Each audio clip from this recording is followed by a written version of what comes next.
On en vient à cette mauvaise nouvelle concernant la commune de Saint-Josse. Et c'est une mauvaise nouvelle qui concerne le portefeuille puisqu'elle va devoir rembourser 5,5 millions d'euros à la Commission européenne pour des taxes indûment perçues. Anaïs Corbin, vous êtes intéressée à cette information de la RTBF. Oui, alors entre 2019 et 2022, la commune a exigé des taxes de bureau pour le Covent Garden, ce gratte-ciel de forme ovale qui est situé à la place Rogier, dans lequel sont installées plusieurs institutions européennes. Or, le tribunal rappelle qu'en vertu des traités, ces institutions ne doivent pas payer de taxes, elles en sont exemptées. Le 23 mars dernier, le tribunal de première instance francophone de Bruxelles a ordonné que la commune rembourse les taxes perçues pendant 4 ans, ainsi que le versement d'intérêts à hauteur de 173 000 euros. La chef de file écolo-groen, Élodie Cornet, dénonce une mauvaise gestion des autorités communales.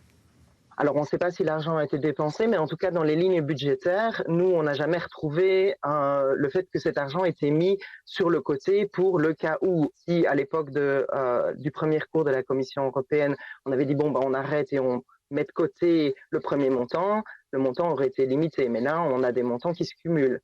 Non seulement c'est 5,5 millions à rembourser, mais c'est aussi 1,5 million par an qui ne rentre plus dans les caisses. C'est de la perte pure, c'est de l'argent qui doit être remboursé, qui va devoir sortir des caisses communales, sachant que la commune se bat déjà pour le moment avec des difficultés financières énormes. On a 7 millions d'euros qui doivent être payés en dotation à la police.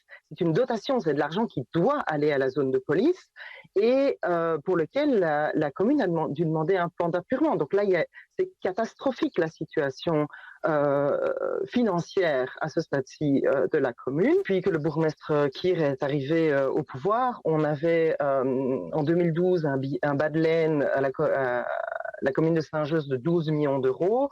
En 2022, lors de la présentation du budget, on a un trou de 2,7 millions d'euros. Donc en 9 ans, à ce moment-là, on a réussi à creuser les caisses pour 15 millions d'euros. La commune a précisé qu'elle n'introduirait pas d'appel à la suite de la décision de justice. Merci Anaïs Corbin pour toutes ces explications.